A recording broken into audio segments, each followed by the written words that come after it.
বলেন তো, এখানে আমাদের বেতন আমরা 30 দিন কাজ করি, এখানে আমাদের বেতন দিচ্ছে মাত্র 22 দিনে।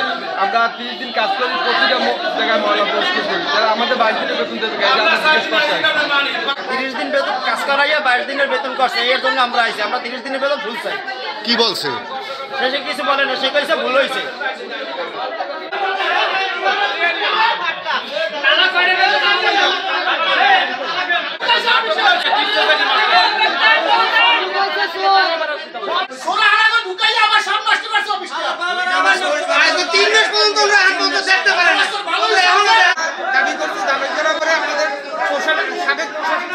বেতন বৃদ্ধি করছে 26 দিনে ট্রাক শ্রমিক 550 টাকা।